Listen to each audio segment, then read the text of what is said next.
My new daughter-in-law, Tiffany, decided to use her wedding toast to call me a pathetic mall cop. In front of God and everybody. My name is Marcus Cole. What Tiffany didn't know, Lord, what she didn't know, was simple. For 30 years, I wasn't mall security. I was CIA. Deep cover, running counter-terror operations that kept this country safe while she was busy picking out China patterns. 3 hours later, while she was flossin' in that $85 custom gown at her $500 Martha's Vineyard reception. Two men in black suits, I'm talkin' Secret Service, sharp as a tack, walked right past the string quartet. They weren't there for the shrimp cocktail. They carried a sealed letter from the president and orders to escort me for immediate national security consultation. Every single guest in that room watched. That included the DC political folks and the federal contractors. The same contractors whose checks her family used to cash. Key word. Used to. They just lost all of it. Forever. See, Tiffany thought she was just embarrassin' me. She thought she was puttin' O.L. Marcus in his place. She was dead wrong. She destroyed her entire family instead. 2 years. 2 long years of her treatin' me like the hired help. 2 years of slick jokes about my $14 an hour paycheck. 2 years of her tellin' her bougie new friends I was an embarrassment to her family name. She never once asked the right questions. That wedding day, Tiffany decided to run her mouth in public. A fatal mistake. That presidential letter? It revealed my Medal of Honor. The Treasury? They authorized my $2.3 million in hazard back pay. My old partner, now the deputy director of the CIA, confirmed my entire classified service record over speakerphone for the whole room to hear. Tiffany's world just collapsed, right there in front of all her high society friends. This is what really happens when a gold digger finds out the man she's been playin' for a fool is a national hero. Look, you've probably dealt with folks who judge you by what's in your wallet. Not what's in your heart. People who think expensive things make them better people. This story right here, this one's for you. If you're watching this, go ahead and hit that subscribe button. Trust me, you are gonna want to see how this ends. Let me show you how 30 years of livin' in the shadows finally came out into the light. The disrespect, Lord, it didn't start at the wedding. That was just the grand finale of a 2-year-long show. It started the day my son, Dion, brought Tiffany Hayes home to our little apartment in Cambridge. Now, I was proud of Dion. Smart kid, got a full ride to MIT, graduated top of his class, and landed a heavy-hitting job as a software engineer up in Boston. Pullin' down about $130 a year. He had a good head on his shoulders. He was my son. But Tiffany, she was different. She came from that old money world in Martha's Vineyard. The kind of money that don't just talk. It whispers. Her family owned Hayes Luxury Properties, managing God knows how much in multi-million-dollar estates from the Vineyard all the way to Beacon Hill. They didn't earn money, they had it. It was like the air they breathed. My wife, Denise, she wanted to make a good impression. She's a nurse practitioner, a good woman, and she was just happy Dion had found someone. So she cooked. I'm talking smothered pork chops, collard greens with smoked turkey, mac and cheese so good it'd make you want to slap somebody. Our little 2-bedroom apartment was clean. It was humble, but it was filled with love. Tiffany walked in, holding Dion's hand, and the first thing she did was, look. She didn't just look, she scanned, like she was an inspector. Her eyes grazed over our old, but comfortable, couch. They flicked over to the framed photos on the wall. Dion in his cap and gown. Me and Denise at our 25th anniversary. My mama's picture. I saw her nose wrinkle. Just for a second, when she saw our kitchen. This is cozy, she said, and the way she said cozy made it sound like dirty. Dion, bless his heart, he was nervous. It's a great spot, Tiff, right near the T and the rent is solid. Oh, I'm sure, she said, pulling her Burberry coat a little tighter around her, even though it was warm inside. We sat down for dinner. Denise had used her good china. The set we only broke out for Thanksgiving and Christmas. Tiffany picked at her food. This is very traditional. Denise, thank you. Denise smiled, but her eyes were tight. It's just some good old soul food. Baby, eat up. Then came the question, the one she'd been dying to ask. She turned to me, fork halfway to her mouth. So, Marcus, Dion says you're in security? I nodded. That's right. I'm a security supervisor over at the Prudential Center. Mostly, I just walk around, check the doors, make sure the kids stay out of trouble. It's a quiet gig, keeps me busy. I saw it, the change. Her face didn't fall. It froze. It was like a mask clicked into place. The polite, fake smile. Oh, she said, just, oh. Then she turned to Dion. Babe, you didn't tell me your father was a mall cop. The way she said it, mall cop, it stung. It stung Denise. I saw her hand tighten on her fork. It stung Dion. I saw his face flush red. Me? I just kept eating my greens. After 30 years of getting shot at in countries that ain't even on the map. Mall cop didn't bother me. But it bothered me that it bothered my family. Your father, Dion started, his voice angry, is a good man, Tiff. Oh, I know, she said, backpedaling with that fake laugh. I mean, it's honest work, of course, it's just, my father, Richard, he runs a $50 million real estate empire. My brother, Chad, he's closing multi-million-dollar deals every week. I'm just used to, a different drive, Denise said, her voice quiet but cold. My husband has had plenty of drive. Tiffany, he's had a long career. This is just what he does now. Right. Chapter. I get it, Tiffany said, and then she changed the subject to the horrible traffic she hit getting there from her Beacon Hill condo. That was the first time. It only got worse. The second incident, that one was public. It was a big family barbecue at her parents' compound in the vineyard. I'm talking a place so big it had its own name. Ocean front, tennis courts, the whole nine. Dion had begged us to come. It'll be good for them to really get to know you, Dad. I knew better. I wore my best pressed khakis and a nice blue polo shirt. Denise looked beautiful in a sundress. The moment we walked onto that perfectly manicured lawn, I felt like a bug under a microscope. Tiffany, looking like she stepped off a magazine cover, kissed Dion, then gave me and Denise air kisses near our cheeks. Oh, good, you made it.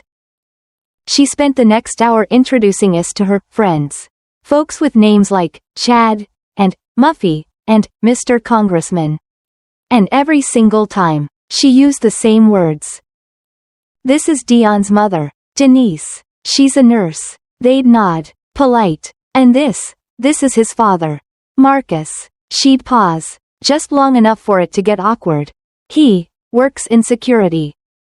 That pause, that look she gave her friends. Like she was apologizing for me. Like I was something she'd stepped in. But the break-in point, the part that made my blood run cold, was later that afternoon. I was just standing by the grill, minding my own business, when Tiffany came over, all smiles. Marcus, honey, she said, loud enough for her mother and two of her friends to hear. You're so good at, watching things. Do you think you could just keep an eye on the catering station? The staff seems a little overwhelmed. Just make sure the champagne flutes stay full. I looked at her. She was asking me, the father of the groom, to be the help. Denise stepped right in front of me. Tiffany, he is your guest. He is your father-in-law-to-be. He is not the catering staff. Tiffany had the nerve to look surprised. Oh my God, Denise, relax. I didn't mean it like that. I just, he's just standing here. I thought he could make himself useful. Make himself useful? Mom, Dion said, running over. He looked pale. Tiff, what's going on? Nothing, babe. Your mom is just being sensitive. I just asked your dad to help out. I put my hand on Denise's arm. It's okay, baby, I said, my voice low. It's okay. I looked right at Tiffany. I'll go check on the champagne. And I did. I walked right over, picked up a bottle of $300 champagne, and started filling flutes. I could feel her friends' eyes on me. I heard one of them whisper, "How quaint. He's just doing it." Dion was mortified. Denise was so mad she was shaken. Me? I was just countin' the days. I'd watched things. All right, I'd watched a dirty bomb get loaded onto a truck in Yemen. I'd watched a terror cell leader from a quarter-mile away, waitin' for the green light. Fill in champagne flutes? That was easy. But inside, something was buildin'. You can only take so much. You can only let someone disrespect you so long in the name of keepin' the peace. The third time, that was Christmas. Dion and Tiffany's new condo in the seaport cost more than my apartment building was worth. All white furniture, glass walls, looked like nobody even lived there. Tiffany's brother, Chad, shows up, loud, obnoxious, smellin' like money and arrogance. He's bragging about his new BMW M8. Yeah, just closed a $4.2 million waterfront deal in Edgartown. He bragged to Dion, "Commission alone was more than your car, bro." Dion just kinda nodded, uncomfortable. "That's great, Chad." "Yes sir, we're builders," Chad said, puffing out his chest. "The Hayes family. We build wealth. We create empires. We don't just, sit around watching other people's buildings." And he looked right at me when he said it. Smirkin'. Tiffany, God bless her, she laughed. She actually laughed. "Oh, Chad, you're terrible. Stop it. Not everyone can be a high flyer. We need people to check the ids and, guard things. Right, Marcus?" I just took a sip of my eggnog. "Someone's gotta do the watchin', son," I said, quiet like. That night, Denise was fed up. When we got home, she let me have it. "How long, Marcus? How damn long are you gonna let that spoiled little girl and her good-for-nothin' family walk all over you? You spent 30 years keeping your mouth shut for the CIA. You were a colonel. For God's sake, you don't have to keep quiet now. Tell them." "And say what, Denise?" I said, talkin' off my shoes. "That I'm not who they think? That I spent my life in the shadows? What good does that do? It'll just tear Dion's marriage apart before it even starts. My pride ain't worth that." "This ain't about your pride, baby," she said, her voice soft but fierce. "It's about her character, or lack of it. Dion is blind to it. He needs to see who he married. He needs to see it. Loud and clear." She was right, and I was startin' to think, maybe the only way for him to see it was for her to show him. Publicly. The final straw was the wedding plannin'. We were at her parents' compound again. Tiffany was showing off her $85 Vera Wang dress.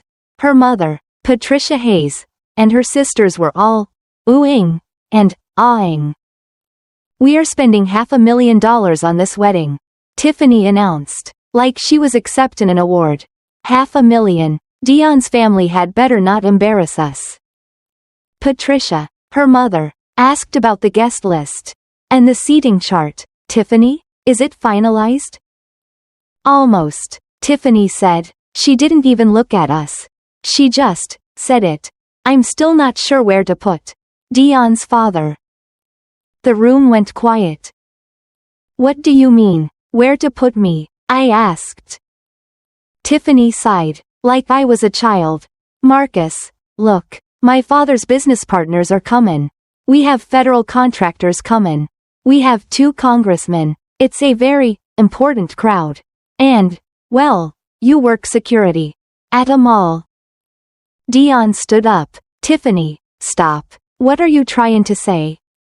"I'm just sayin', babe," she said, her voice gettin' whiny, "that it doesn't look good. What will people think? I'm hoppin' he'll at least dress appropriately. But maybe we can just seat him in the back? You know, by the kitchens? With the vendor staff? With the vendor staff. Dion, my son, he exploded. In the back? With the kitchens? Are you out of your damn mind? That is my father. Babe, lower your voice. You're gonna wrinkle my dress. She shrieked. Think about it. It's embarrassing. That's when Denise, my sweet, strong Denise, stood up. She walked right up to Tiffany, and her voice was so cold. So sharp. It cut right through the room.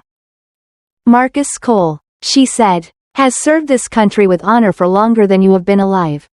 You spoiled, ungrateful little girl. Tiffany actually laughed. A high, piercing, ugly sound. Served how? Denise? By bustin' teenagers for shoplifting at the Prudential Center? By checkin' IDs? Oh, please, spare me the service lecture. Denise looked at me, a long, hard look. I just gave her a small, tiny, shake of my head. Not yet, don't you do it. Denise turned back to Tiffany. You'll understand one day, girl, maybe not today, maybe not tomorrow, but you will understand, and you will be so ashamed. Oh, I understand perfectly right now. Tiffany snapped, pulling her $85 dress close. Some people build empires, and other people just settle for small. No offense, Marcus. I just looked at her. I lived in a modest $1.800 a month apartment in Cambridge. I drove a 2018 Honda Accord with 92,000 miles on it. I shopped at Market Basket, and yeah, I used coupons. By every single measure Tiffany Hayes cared about, I was exactly what she thought I was. A failure, a loser, a mall cop. What she didn't know, what she couldn't know, was that I chose this life. After 30 years of midnight flights to countries that ain't even on the map, after 30 years of threats that would give her nightmares for the rest of her life, I wanted normal, I craved simple, I wanted to sit in a quiet lobby, check badges, drink bad coffee, and go home to my wife in one piece. I wanted to go to sleep without wondering if a car was gonna blow up outside my window. Or if someone had followed me home. But, normal, comes with a price. And that price is, people judge what they see. They don't ask questions about the old, beat-up encrypted phone that still buzzes on my nightstand at 3 a.m. with, unknown, caller ID. They don't notice how I never sit with my back to a door. They don't see how I check the exits in every room I walk into. And they definitely don't recognize the significance of a letter addressed from Department of Defense, Langley, Virginia. Tiffany saw a 62-year-old black man in a cheap security uniform, making $14 an hour. She had no idea she was looking at the man who single-handedly stopped the 2003 sarin gas plot in the D.C. Metro. She had no idea she was talking down to a man who received 3 Purple Hearts in secret. A man who had the president's personal cell number in his phone. But that, all of that, was about to change. This wasn't just about my hurt feelings anymore. This was tearing my family apart. Dion, my son, was a ghost. He was losing weight. He was working 80-hour weeks. Anything to avoid going home to the tension. He came to me one night, looking broken. Dad, maybe, can't you just tell her? You don't have to give details. Just tell her you did government consulting, or something. Something that sounds important? Son, I told him, putting my hand on his shoulder. Some things are classified for a reason. For your safety, for Mom's safety. It's not a game. But she thinks you're, he stopped. He couldn't say it. A loser, I said. Go on, say it. I'm a grown man. She thinks I'm a bum. Dion's silence was all the answer I needed. Then there was the money. That $500 wedding. Tiffany had to have it. It was her way of proving to her Martha's Vineyard circle that she hadn't married down. That her new husband's family, despite the mall cop father, wasn't total trash. Dion was paying for 60% of it. His savings? Gone. His 401k? He'd taken a loan against it. He was startin' his marriage $500,000 in the hole. Tiff, baby, I heard him plead with her on the phone one night. Maybe we could just do something smaller? At City Hall? And have a nice dinner? Her reply was ice. Absolutely not. Dion, my family has standards. We are not having some potluck in your parents' backyard just because your father can't afford to contribute. It's embarrassing. The irony, Lord, the irony. I could have written a check for that whole wedding. For 10 weddings, and not even blinked. But those accounts were tied to my service record. Tied to operations that were still classified. I couldn't touch them without opening a can of worms that would put my whole family at risk. So, I did what a $14 an hour security guard could do. I went to the bank and got a cashier's check for $3. My entire savings from that job. I gave it to Dion to give to her. Tiffany, when she saw it, Dion told me she laughed. She held it up for her mother to see. Oh, look, Marcus gave us his little contribution. Isn't that sweet? I suppose every little bit helps. That was almost the breaking point. The real breaking point came 3 weeks before the wedding. My phone rings. It's Dion, 11 p.m. His voice is shaken. Dad, Tiffany's. She's threatening to uninvite you. I felt that old coldness settle in my chest. The feeling I got right before a mission went sideways. What did you say, son? She says you'll embarrass her family. God, Dad, she wants to seat you at a back table. With the vendors. I was quiet for a long time. And what did you tell her, Dion? His voice got strong, real strong. I told her, absolutely not. I told her, that is my father. He will sit at the head table. Right next to me. He will sit at the head table. Or I am calling off this whole damn wedding. That's what I told her. A smile touched my lips. That's my son. That's when I knew. I told him, my voice just as calm as ever. This ain't about my pride anymore. Son, this is about your future. She's us and me to control you. To make you ashamed of where you come from. I had 2 choices. Keep playing the humble mall cop and watch my son's marriage get poisoned from day one. Or show up and let the truth come out. But then, a third option popped into my head. What if I just waited? What if Tiffany, in all her arrogance, did the work for me? What if I just let her hang herself with her own words, in front of all her important people? The wedding was July 4th weekend. Martha's Vineyard Yacht Club, 180 guests. Congressmen, federal contractors, CEOs. Tiffany had no idea. She had no idea that 3 of those federal contractors on her guest list owed their lives and their billion-dollar companies to intelligence I provided. She had no idea that Congressman Bradley knew me not as Marcus the Mall Cop, but as Colonel Cole. She was planning the perfect stage to showcase her family's superiority. She had no clue she was about to perform on a stage where half the audience knew exactly who I really was. Dion, I said, my voice final, don't you worry about a thing. Tell Tiffany I'll be there. Head table, and I'll be bringing your mother. She's earned the right to see this. I hung up the phone. Denise was looking at me. She'd been listening on the extension. 30 years, Marcus, she said. 30 years you kept quiet. You gonna let her do this? I finished tying my robe. She wants a public showcase. Baby, I said, walk into the kitchen. She's about to get one. She just doesn't know what kind of show it's gonna be. The morning of the wedding. I woke up before the sun. Old habits. I stood on the balcony of the $2 a night hotel room Tiffany's family had, graciously, booked for us. The smallest room on the lowest floor. Naturally, right over the damn dumpsters. I watched the sun come up over the water in Martha's Vineyard, and I sipped my coffee. It tasted like burnt dirt. Denise came up behind me, wrapping her arms around my waist. She was already tense. I could feel it. Marcus, she whispered, are you absolutely sure about this? Just letting her do it? It's not too late. You could You could just take Dion aside and tell him. I put my hand on hers.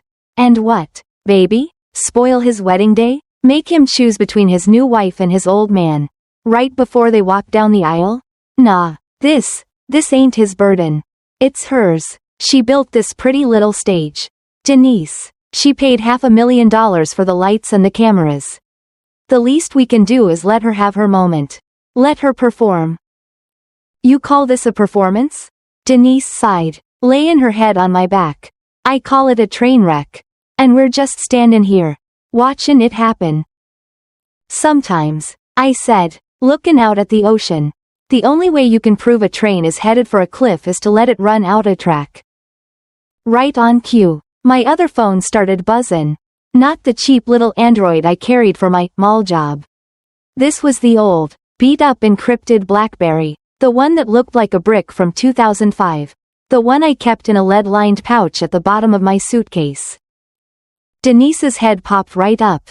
Lord, Marcus, today, of all days? I stepped back inside. The ringtone wasn't a song. It was just a sharp, digital chirp. I hit the button. Cole. Marcus, it's Harrison, a voice barked. No, hello. No, how you doin'? Harrison White, my old partner, now the deputy director of the CIA. We got a situation. Not today, Harrison, I said, my voice low. I was already checking the seals on the hotel room door. I'm occupied. Family matter. That's exactly why I'm callin', he snapped. The package you requested? It's en route, but the authorization came directly from the top. I mean, the very top. The Oval Office. They just declassified Operation Sandstorm, and your entire service record. Effective 1300 hours today. Marcus, are you sure you know what you're doing? Pullin' this pin? This ain't just family drama anymore. This is national security protocol. Once that seal is broken, you're not Marcus the mall cop, ever again. You're Colonel Cole, for good. I know what I'm doing. Harrison, I said, it's gotta be today. All right, he sighed. Your call. The courier will be there at 1400 hours. And Marcus, try not to start an international incident before the cake cuttin'. Harrison out. The phone went dead. I slipped it back into the pouch just as the bathroom door opened. Tiffany. She was in a white silk robe with bride written on the back in crystals. She'd apparently come over to coordinate with Denise about makeup. She looked at the brick phone in my hand. Her eyes narrowed. What is that? That's the ugliest phone I've ever seen. It looks like something from a museum. I slipped it into my pocket. Work phone, I said simply. Work phone? For the mall? Don't they just give you a walkie-talkie? She sneered. Just the supervisor. Tiff, I said. Alarms actin' up at the Sbarro. You know how it is. She actually rolled her eyes. My God, you're kidding, right? It's my wedding day, and you're talking calls about pizza alarms? Marcus, please, just, please, for once. Try not to be tacky. Put that thing away. My guests are photographers from Vogue. I can't have you walking around with that. Wouldn't dream of it, I said, just as Dion knocked. Time to go, baby, I said to Denise. Tiffany wasn't done. She just had to get the last word. And Marcus? That suit you're planning on wearing. The blue one? It's fine. It's just, maybe, stand in the back for the wide shots? The photographer is very particular about aesthetics. Denise just grabbed her purse and walked right past her, shouldering her on the way out. My husband, she said, will be standin' right where the father of the groom is supposed to stand. The second strange thing happened right in the lobby of the yacht club. Guests were arriving, all of Tiffany's important people. Men in $10 suits. Women drippin' in diamonds. I was just standin' by a pillar. Doin' what I always do. Watchin' the exits. Clockin' the staff. Checkin' for threats. Two men in dark, identical suits walked right up to me. They didn't look at anyone else. They had earpieces. They had that flat, dead-eyed look of men who don't suggest they command. Mr. Marcus Cole, one of 'em said. Depends on who's askin', I replied. Agent Morrison, Department of the Treasury, he said, flickin' open a badge. We need to verify your social security number and current residential address. It's regarding the disbursement. Before I could answer, Tiffany and her father, Richard Hayes, were on us. Tiffany looked like she'd seen a ghost. Is there a problem, officers? She said, her voice trying to sound breezy, but cracking under the strain. This is my father-in-law. Agent Morrison didn't even look at her. His eyes stayed locked on me. Sir, we just need verbal confirmation for the wire transfer. Standard procedure for a sum of this significance. A sum? A wire transfer? Tiffany's voice went up 2 octaves. She grabbed my arm, her nails digging in. Marcus, are you in debt? Are you? Oh my God. Are you in trouble with the IRS? Are they here to garnish your wages? At my wedding? I knew it. I knew you were hiding something. Richard Hayes, her father, just looked embarrassed. Son, he said, trying to be diplomatic, if you've got some tax issues, my accountants can. I cut him off. Calmly, I rattled off my social security number and my Cambridge apartment address. The agent typed it into a handheld device. It beeped. Confirmation received, sir. The $2.3 million will be authorized by 1700 hours. Have a pleasant day. He and his partner just turned and walked away. $2.30. What? Dion said, walking up to join us. Tiffany was hyperventilating. $2.30 million? What did he say? Marcus, did you steal $2.3 million? Are you being arrested? I straightened my tie. I looked at her. Tiffany, it's nothing like that. It's just some old government pension stuff. Back pay. You know how much red tape there is. Pension? She hissed. Pension? Mall cops don't get $2.3 million pensions. Marcus, what did you do? The wedding planner, a stressed-out woman with a headset, ran up. Tiffany, it's time. You need to be in the bridal suite. Now. Tiffany gave me one last look. A look of pure, venomous suspicion. We are not done talking about this, she whispered, and she stormed off. Dion just looked at me, his face a mask of confusion. Dad, what the hell was that about? Just red tape, son, I said, patting his shoulder. Go on, go get married, it's your day. He looked at me, searching my face. I love you, Dad. I love you too, son. Now, go. The third thing. That was the one that really set her off. We were in the little side room reserved for the groom's family. Right before the ceremony. Just me, Denise, and Dion. A sharp knock. Not a room service knock. A law enforcement knock.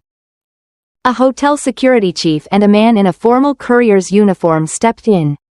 Package for Colonel Marcus Cole, the courier announced. Dion, who was fixin' his bow tie, froze. Colonel? Did he say, Colonel? Dad, who are they looking for? And right on cue, Tiffany burst in. I forgot what did he say? Who's a colonel? The courier saw me. His eyes widened a fraction.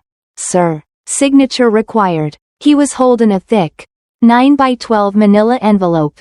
It wasn't just taped. It was sealed with a heavy crimson wax stamp, and the return address. It wasn't just the White House.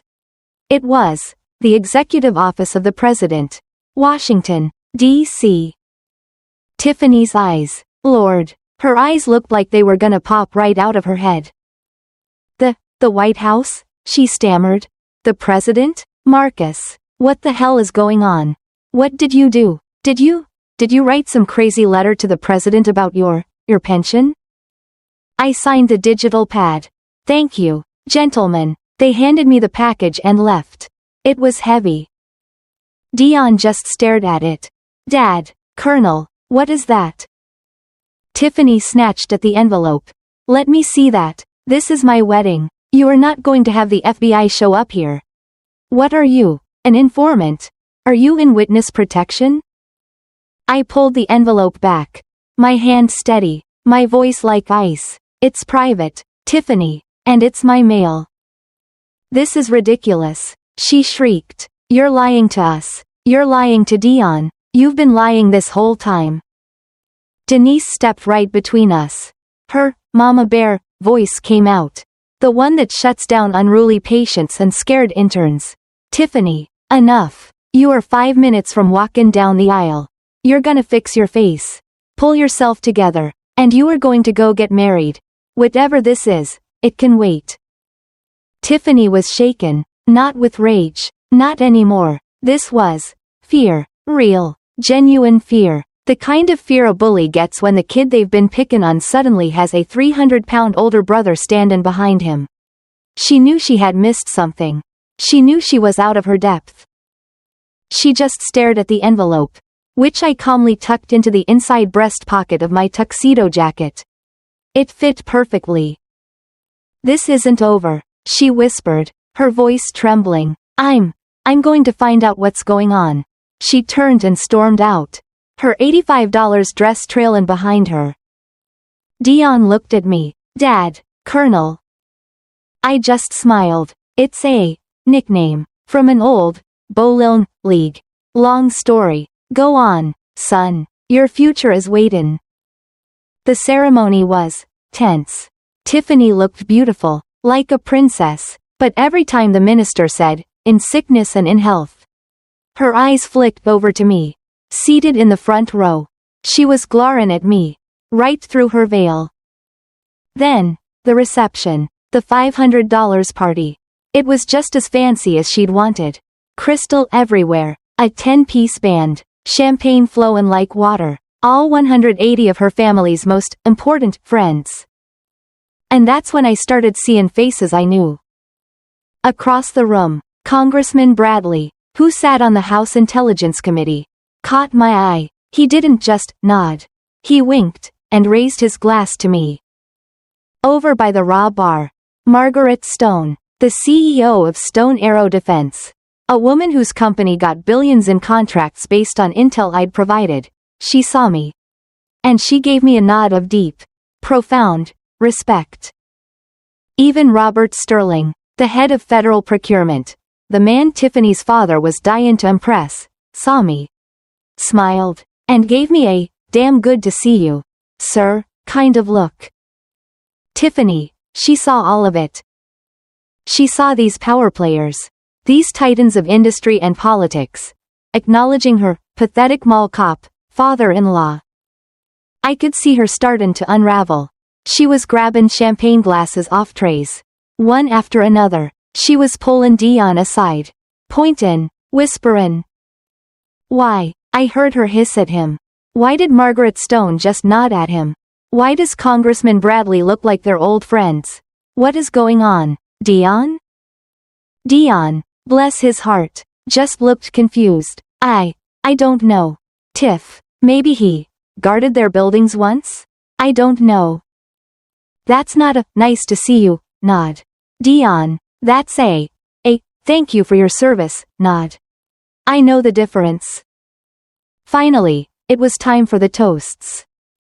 Her father, Richard, got up. Blah, blah, blah. Building a new empire. Two great families. Blah, blah, blah.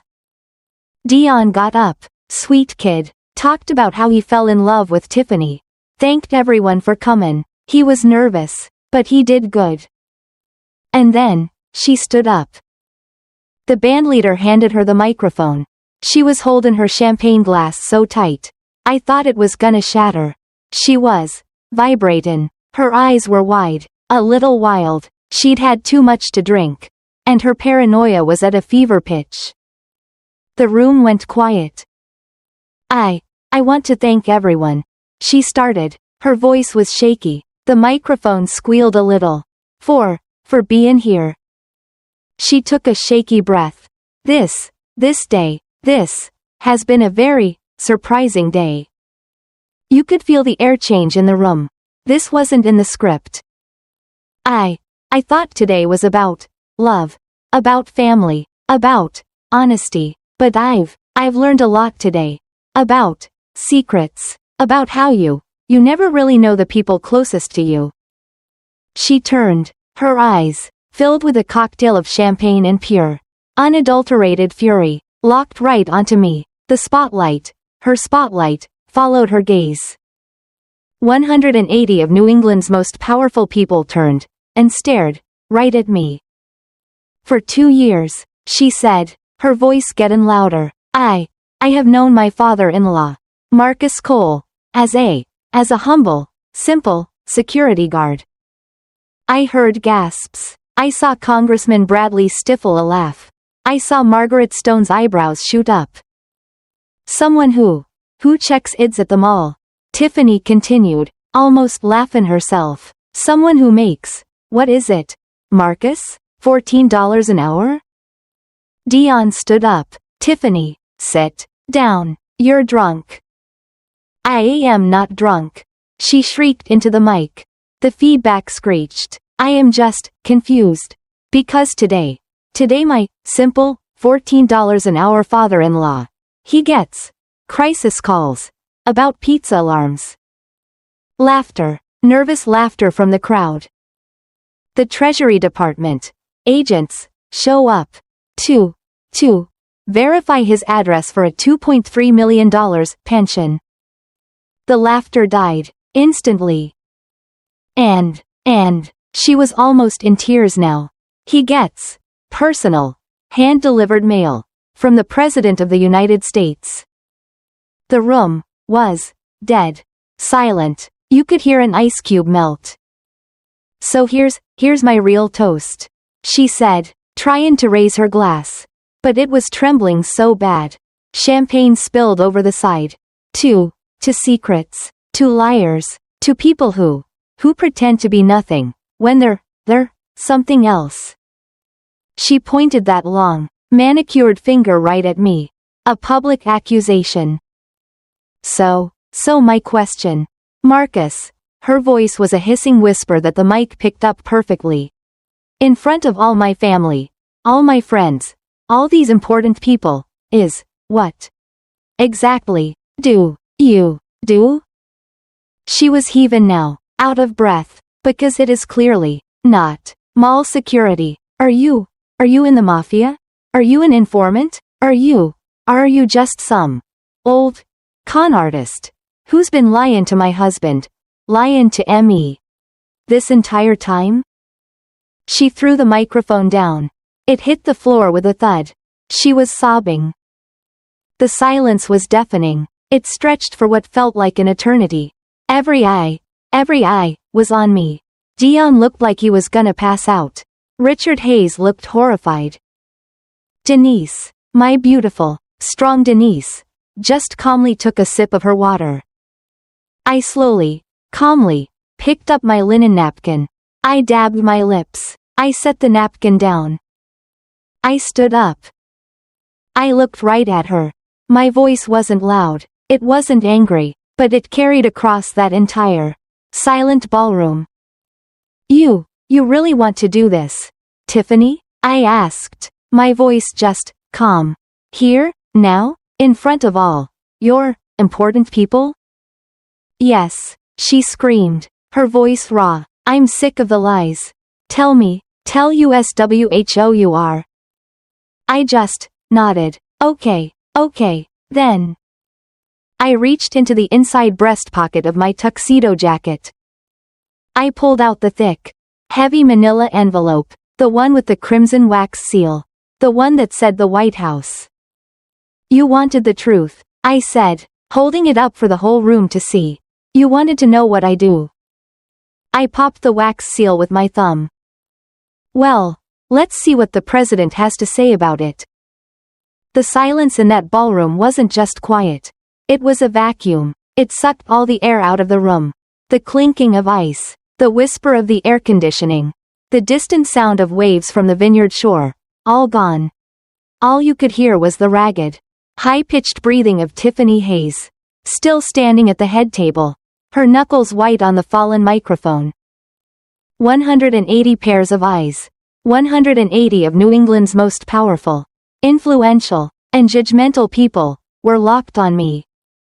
Tiffany's eyes were wide, bloodshot from the champagne and the sheer, paranoid fury. Yes, she screamed again, her voice cracking. Tell me, tell us who you are. I just nodded. Okay, then. My hand was steady. I didn't tremble. I didn't rush. I'd faced down men with automatic weapons and bombs strapped to their chests. A spoiled girl in a $85 dress didn't rate a high pulse. I held up the heavy manila envelope, the one that said the executive office of the president. You wanted the truth, I said, my voice cutting through the silence. You wanted to know what I do. I looked at her father, Richard Hayes. He was halfway out of his chair, a sickly, plastic smile frozen on his face, like he was trying to telepathically will his daughter to sit down and shut up. He knew what that envelope meant. He did business with the government. He knew that seal. I looked at Dion, my son. His face was pale, a mask of pure confusion and dread. He was looking at me like he'd never seen me before. I looked at Denise, my wife. She wasn't smiling. She was just watching. Calm, vindicated. She knew this day would come. I broke the crimson wax seal with my thumb. The crack of the wax sounded like a gunshot in the dead silent room. I unfolded the thick, heavy stock paper. It wasn't just paper, it was parchment. I didn't need to read it. I'd been briefed. But she needed to hear it. They all needed to hear it. I'll read this aloud, I said, as if I were giving a speech. Seems only fair, since you asked so, publicly. I cleared my throat. To Colonel Marcus Joseph Cole, United States Army, retired, field designation, Alpha, current status, active reserve, special consultation, Central Intelligence Agency, Counter-Terrorism Division. Boom. The first bomb had dropped. I paused. I let the words hang in the air. Colonel, Central Intelligence Agency. Tiffany just froze. Her mouth opened, but nothing came out. She made a little, gasping sound, like a fish pulled from the water. Colonel? CIA?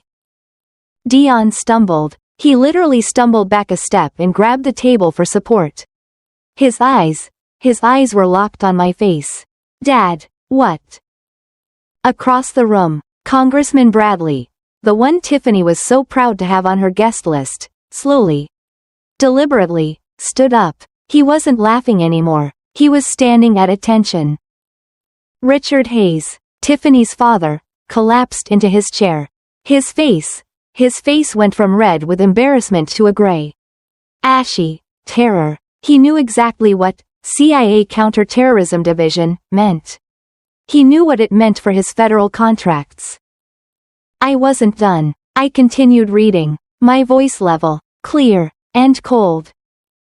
By order of the President of the United States, you, Colonel Cole, are hereby summoned for immediate consultation regarding the full declassification of Operation Sandstorm and related national security briefings. Effective 1300 hours. Today, July 4th. Operation Sandstorm. A man's voice boomed from the back. It was Robert Sterling, the head of federal procurement. His face was ashen. My God, you're that Colonel Cole? Tiffany just looked lost. What is Sandstorm? I don't understand.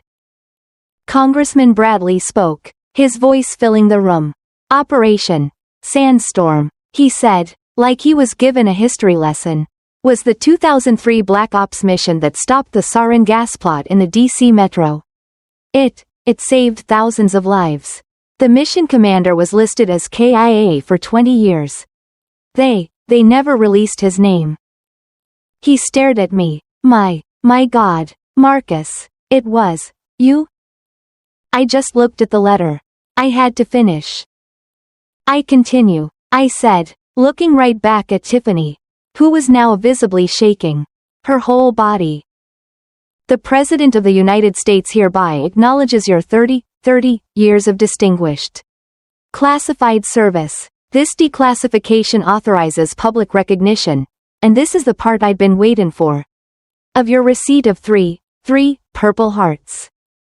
I heard Denise let out a sob. 30 years she'd kept that secret. 30 years she'd patched me up from work accidents. The Distinguished Service Cross.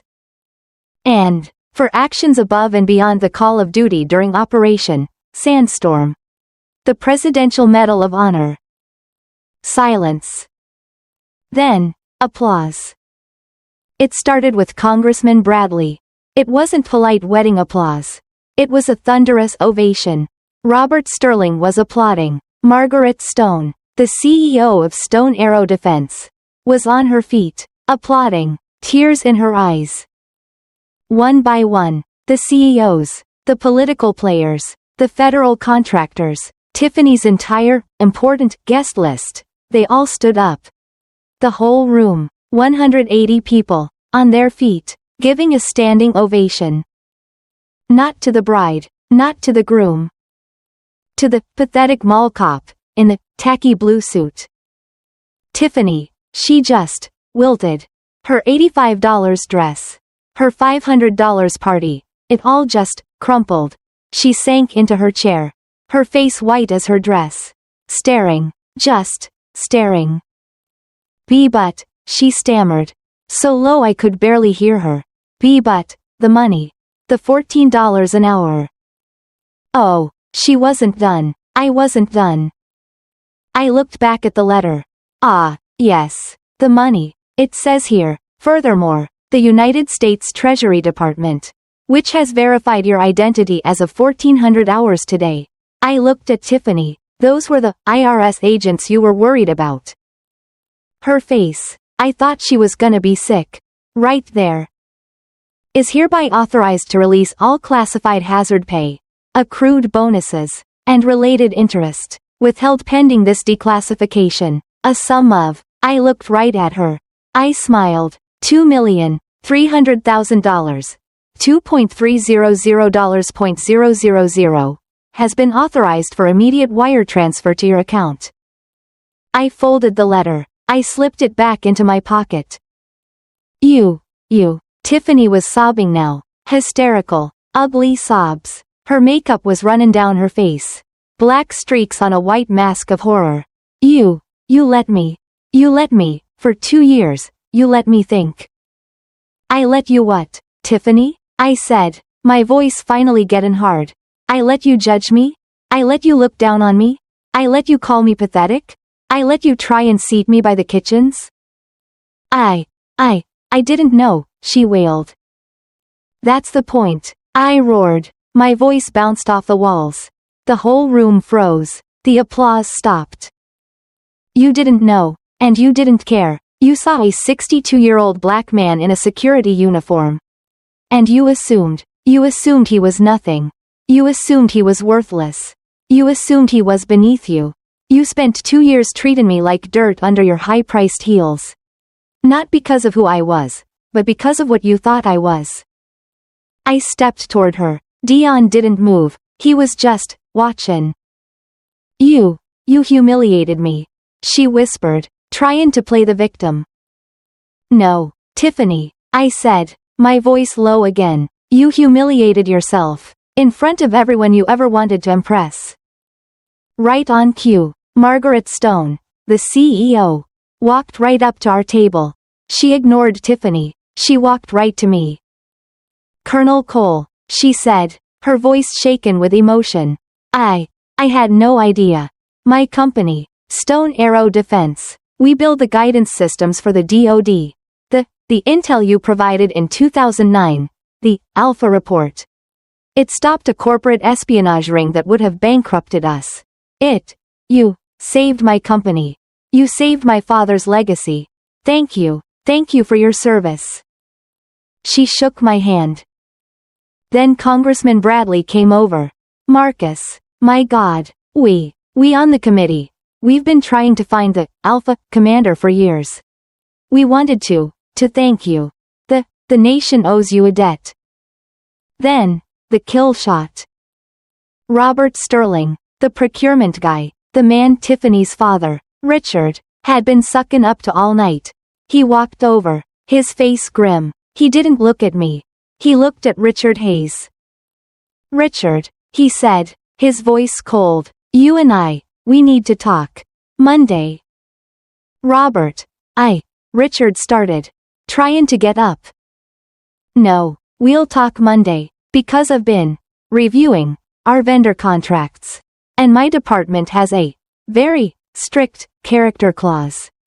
And after hearing your daughter publicly, viciously, attack a Medal of Honor recipient, a man who saved this damn country, I'm finding it very difficult to justify our continued relationship with Hayes Luxury Properties. Very difficult." Richard Hayes's face, it just crumpled.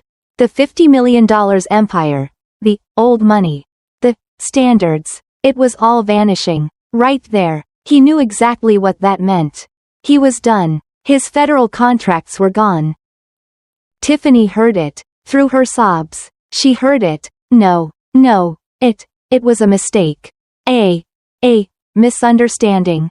Daddy, no. She looked around, desperate. It's a lie. This is a joke. An elaborate, cruel prank. He's not a hero. He's the mall cop. Dion, tell them, he's just your dad. Dion, my son, finally moved. He looked at his new wife. His $85 dress wearing wife. His $500 wedding having wife. And his face, it wasn't anger. It wasn't confusion. It was disgust.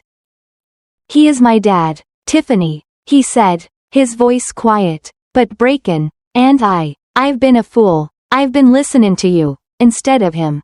He looked at me, his eyes filled with tears of shame. "Dad, I am so sorry." "Don't be, son," I said, "you didn't know."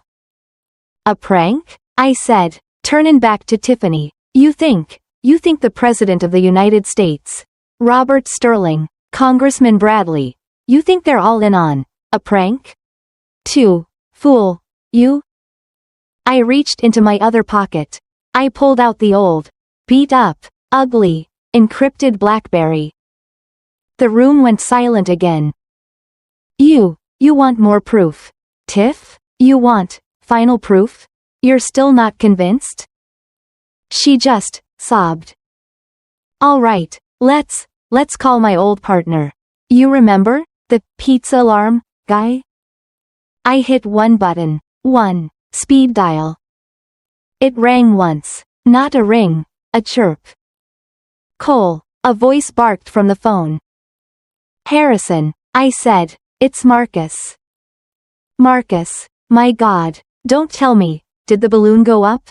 Is the consultation now? We're not prepped for extraction for another 2 hours." No, Harrison," I said calmly, "nothing like that. It didn't go quiet. The declassification, it's public." The letter was read. A long pause. "Well, damn, Marcus, that's one way to retire. You okay, Denise? Dion?" "We're fine, Harrison, we're fine. Listen, I'm here at my son's wedding. And my new daughter-in-law, Tiffany." I looked right at her. She'd stopped crying. She was just staring at the phone. She still has some doubts about my credentials. She thinks, I think her words were, I'm a con artist. Another pause. Then, a low, dangerous laugh. "A con artist? You? Oh, that's rich. Hold on." I heard a click. "Ma'am?" Harrison's voice. It wasn't a bark anymore. It was the voice of God. Cold, powerful, and absolute. "My name is Harrison White. I am the Deputy Director of the Central Intelligence Agency." I hit the speakerphone button. His voice filled the entire $500 ballroom. "I am calling tonight," his voice boomed, "to personally confirm that Colonel Marcus Joseph Cole is, in fact, one of the most decorated And until 2 hours ago, most classified intelligence officers in this nation's history, this man, this mall cop, did lead Operation Sandstorm. He did prevent the '03 sarin gas attack. His intelligence did save hundreds of companies and thousands of American lives. He is not a con artist. He is a national hero. He has my personal respect, and the eternal gratitude of the United States government. He paused, and I could just picture the look on his face. Do you, ma'am, have any other questions about his background? I just held the phone. Tiffany, she just stared. She didn't have any more tears. She didn't have any more words. She was empty. She looked at her father, who was staring at his shoes. A broken man. She looked at her friends, who were all whisperin', lookin' at her with pity and disgust. She looked at Dion, who just shook his head. Slowly, he stepped away from her, away from the head table, and he came, and he stood next to me. I'm gonna end this call now. Harrison, I said. Good. We'll have the extraction team pick you up at 0400. Welcome back to the world, Colonel. The line clicked dead. I put the phone back in my pocket. I looked at my daughter-in-law.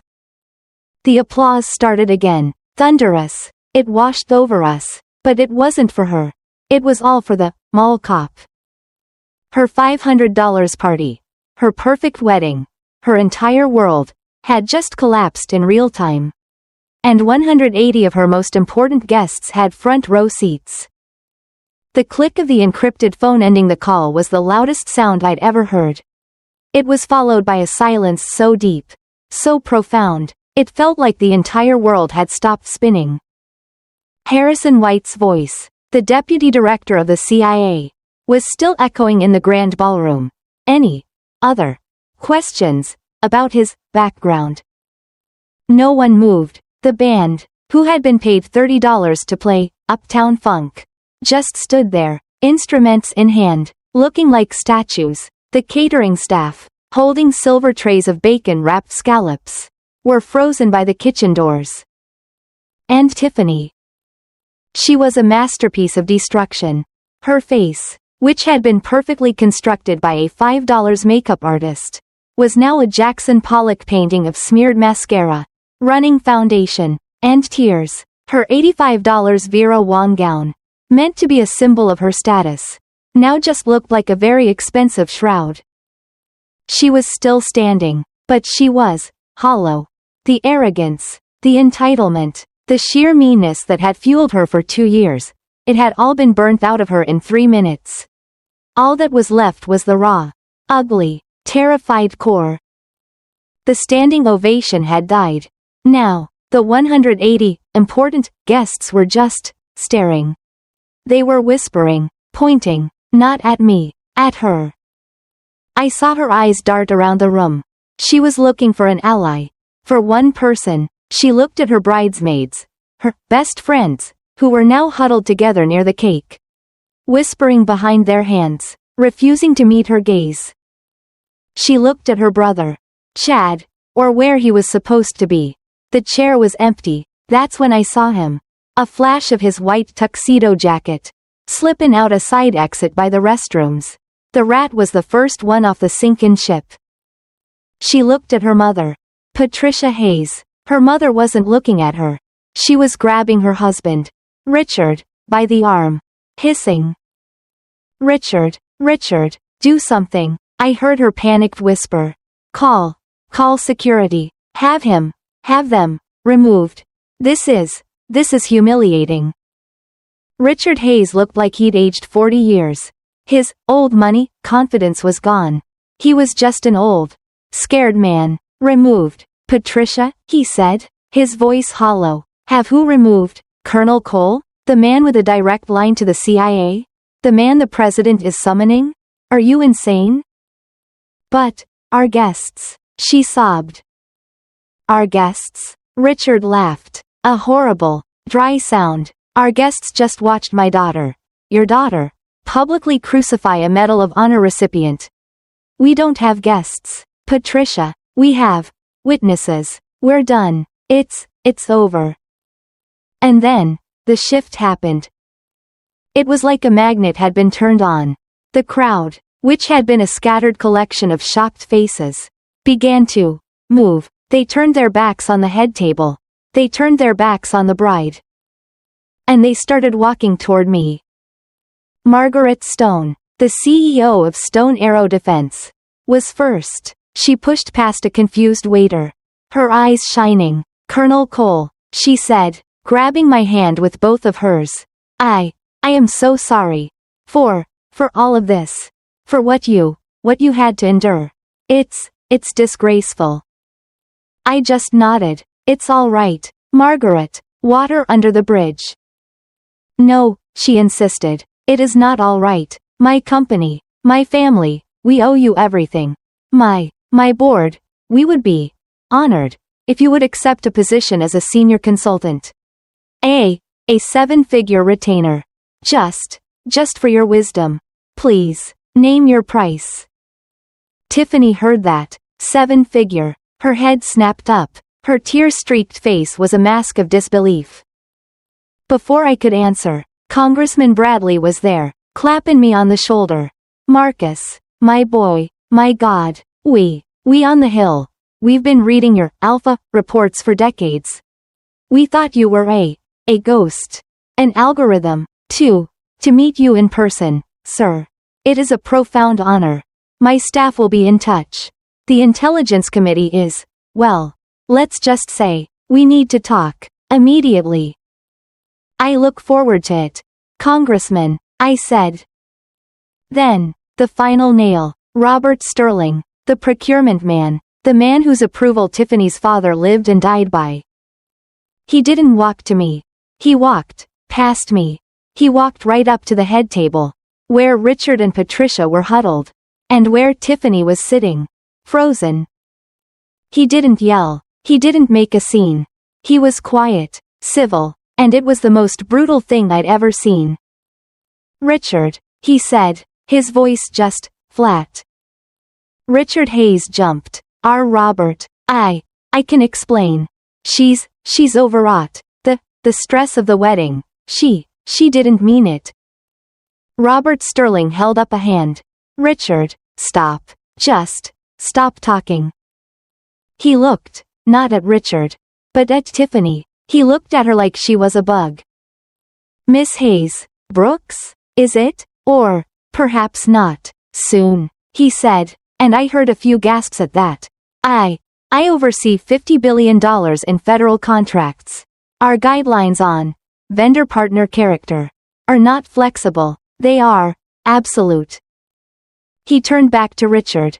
"The fact that your company, your family, could harbor and produce someone with such vile public contempt for a decorated officer of this nation, it doesn't just show bad judgment. Richard, it shows a foundational rot. It's a security risk." "Robert, please." Richard was begging now, on his knees, almost. It's one mistake. 40 years of business. "It's over, Richard," Sterling said. "As of now, Hayes Luxury Properties is on the federal exclusionary list. All your GSA contracts are suspended, pending a full investigation into your family's character. You'll get the email Monday morning. I suggest you have your lawyers ready." He didn't wait for a reply. He just turned, walked back to me, shook my hand firmly, and said, "Colonel, I'll see you in D.C." And he walked out of the ballroom. Federal exclusionary list. Richard Hayes just fainted. He didn't collapse. He just fainted. His eyes rolled back, and he slumped sideways in his chair, knocking over a $1 bottle of champagne. "Daddy," Patricia Hayes shrieked, throwing herself at him. "Someone, help, call a doctor." Nobody moved. They just watched. This was the party's end. The band quietly started packing their instruments. The guests, Tiffany's important guests, were just grabbing their coats and leaving. They were walking around the passed-out father of the bride, the hysterical mother, and the catatonic bride, like they were furniture. Like they were nothing. The room was emptying, fast. In the middle of this chaos, this wreckage, Dion, who had been standing beside me, silent, his face pale, finally moved. He looked at me, his eyes were clear, and he was angry, not at me. He walked over to the head table. He stepped right over the spilled champagne. He walked right up to Tiffany. She saw him coming, her face, a flicker of hope. Her husband, he was coming for her. Dion, she cried, reaching for him. Dion, babe, thank God. You have to fix this. Tell them it's not. Tell your father. He can fix this. He's rich. He's important. He can get the contracts back. Please, Dion, please. Dion, my son. He looked at her outstretched hand. He looked at her tear-streaked, desperate face. And he shook his head. Fix it, he said. His voice so cold, so full of disgust. I'd never heard it before. Fix what, Tiff? This disaster? This show? You begged me for this. This $500,000 parade. Just so you could impress these people. These people who are running for the exits. No, babe, no, she sobbed. It was for us. Was it? He yelled. Was it for us? When you laughed at my father's $3? Was it for us? When you tried to seat him by the kitchen? Was it for us? When you just publicly humiliated the best man I have ever known in front of everyone? I didn't know, she screamed, using her last defense. That's the problem, Tiffany, Dion roared, slamming his fist on the table. The $10 floral centerpiece jumped. You didn't know, and you didn't care. You married me, and you didn't once ever ask. You just assumed he was a bum, a loser, a pathetic mall cop. Because he didn't look like your family. Because he shops at Market Basket. Because he drives a Honda. He was crying now, tears of shame. My God, what does that say about you, Tiff? And what does it say about me? That I let you. That I married you. He reached up, and he took off his brand new platinum wedding ring. He just took it off. Tiffany stopped breathing. Dion, no, please, babe, don't. It's our wedding night. Don't, please. He didn't throw it. He didn't do anything dramatic. He just opened his hand and dropped it. It hit the table, and it rolled, tink, tink, tink, right across the white linen, and dropped right into her half-full $400 a glass of champagne. Plop. I need to go, he whispered. I need to think. I can't look at you. He turned his back on her. He walked past her fainting father, past her hysterical mother, and he came, and he stood next to me and Denise.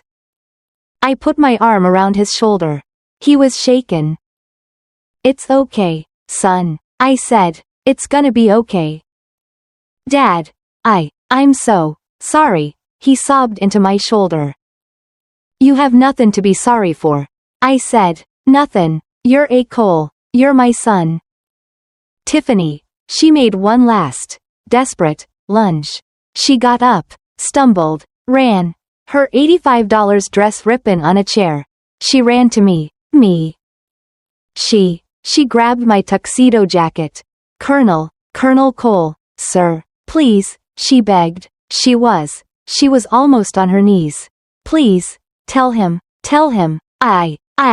I'll change. I'll apologize. I'll go to therapy. I'll work. I'll get a job. Please, sir, don't let him leave me. I have nothing. My family, it's all gone. Please. I looked down at this broken, pathetic woman, clinging to my jacket, the same woman who, just 1 hour ago, had tried to destroy me. I almost felt sorry for her. Almost.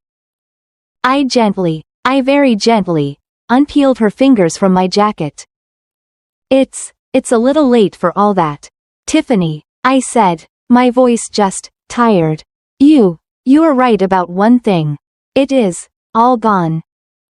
But, what now? She whispered. What happens to me? I looked at her. I looked at the ruins of her $500,000 party. I looked at her father, who was just now being tended to by the hotel staff. Now, I said, now, you get to live with this. You wanted to show everyone how important you were. And you did. This is the standard you were always talking about. It's called consequences. You should get your mother. Her husband needs a hospital. I turned. I put my arm around Denise. I put my other arm around Dion. And we just left. The three of us, the Cole family, we walked out of that ballroom. The few remaining guests, they parted for us. Like the Red Sea. They just watched us go. We didn't run. We just walked past the untouched $20 wedding cake, past the terrified looking band, out into the cool, salty, clean night air of Martha's Vineyard.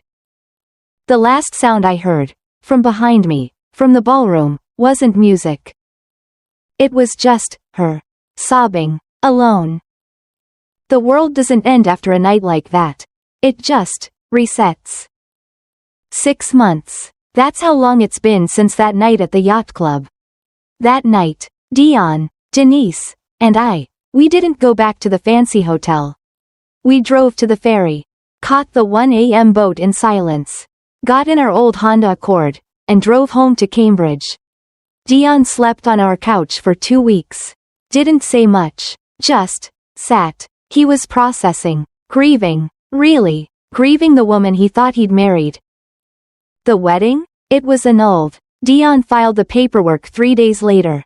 Fraud. He argued she'd married him under false pretenses, not for who he was, but as a prop in her show. After the videos of her toast went public, and Lord, did they go public, her lawyers didn't even fight it. Those videos, they were everywhere. YouTube, TikTok, WorldStar, bougie bride gets humiliated by CIA father-in-law. Gold digger gets instant karma at $500,000 wedding. 10 million views. 20 million views. Tiffany Hayes became a national meme for, don't judge a book by its cover. The fallout for her family, it was fast. And it was total. Robert Sterling wasn't playing. That federal exclusionary list was no joke. By Monday morning, Hayes luxury properties had lost not just their federal contracts, but every private client who did business with the federal government.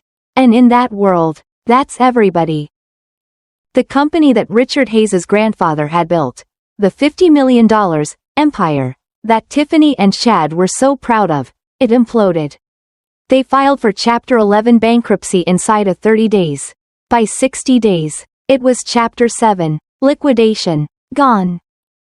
Their Martha's Vineyard compound? Sold at auction. Their Beacon Hill condos? Foreclosed. Richard and Patricia Hayes, I heard they're living in a small, rented condo out in Hyannis.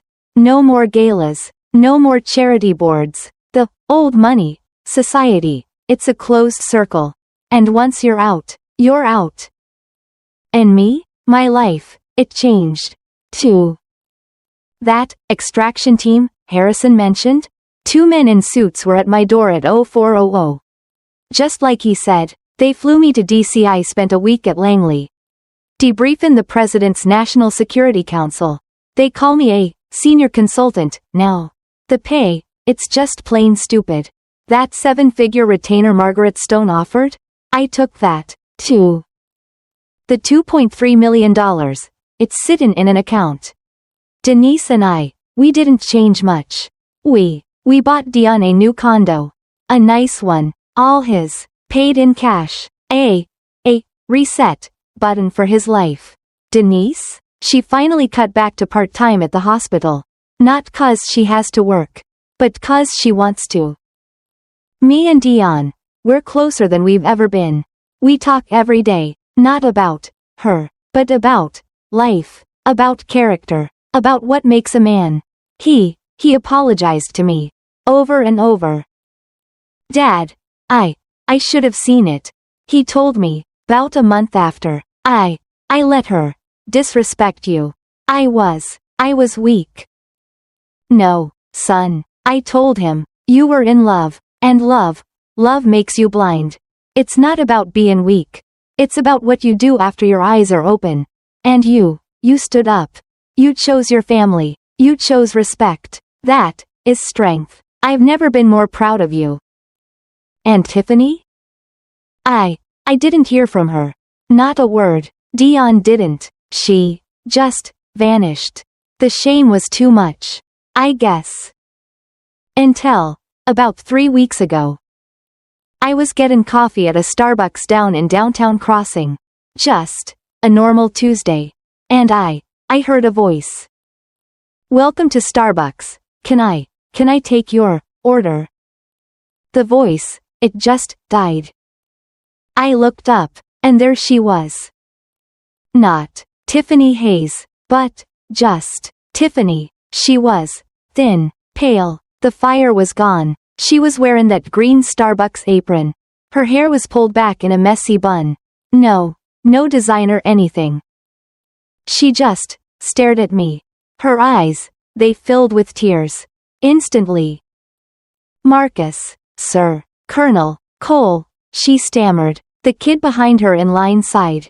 Impatient. It's just Marcus. Tiffany, I said, quiet like, how you been? She just broke. The tears started rolling down her face. I'm so sorry. She whispered. Every day. I think about what I did, what I said. I was a monster. What are you doing here, Tiff? I asked. I live in a room in Dorchester with 3 roommates, she said, wiping her nose on her sleeve. My parents, they blame me for everything. They won't even talk to me. I'm working this and I babysit at night. I'm just trying to survive. She looked me right in the eye, and for the first time, I saw her, not the bougie princess, just a lost, broken girl. I don't expect anything, she said, her voice shaken. I don't want money. I just, I needed to tell you. I'm sorry for judging you. For everything. You were right. I was disgusting. I just nodded. I looked at this woman who tried to ruin me. And I didn't feel anger. I didn't feel anything. Just pity. Everyone deserves a second chance. Tiffany, I said, but you don't get it from me. Or from Dion. You gotta get it from yourself. You gotta earn it. This, I motioned to the apron. This is a start. This is honest work. Her eyes widened. I'd used her words. You keep doing the work, I said, and you learn that you're worth it. It ain't in a bank account. It ain't in a zip code. It's in here. And I tapped my chest. I pulled out my wallet. And I took out a $20 bill. And I put it in her little tip jar. Her sob. It broke my heart. You take care of yourself, Tiffany, I said. And I walked out. I didn't even get my coffee. I told Denise about it. I didn't tell Dion. Not yet. It's not his burden. He's healing. He's even dating again. A nice girl. A teacher. Sometimes, the greatest gift, it ain't money. It ain't status. It's truth. It's character. Tiffany, she spent her whole life building a beautiful house, on a rotten foundation. And one night, the truth, it just blew it all down. Now, she's learning how to build, with bricks. Brick by brick, from the ground up. Maybe one day, she'll build something real. I hope she does. But my family, we're built on rock. And we ain't ever going nowhere.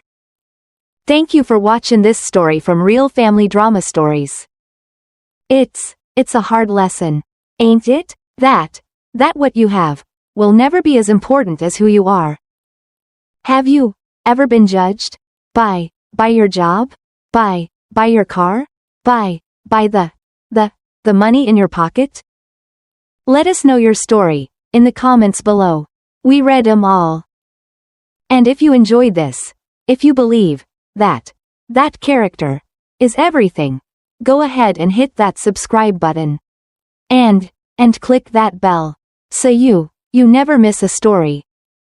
We'll see you in the next one.